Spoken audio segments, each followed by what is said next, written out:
ছেলে রইবে রে রোজ তোরা চুলের ছায়ায়।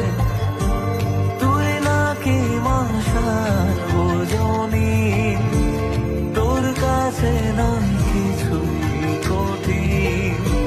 তোর ওই দুটি চরণ তলে থাকবো আজীবন।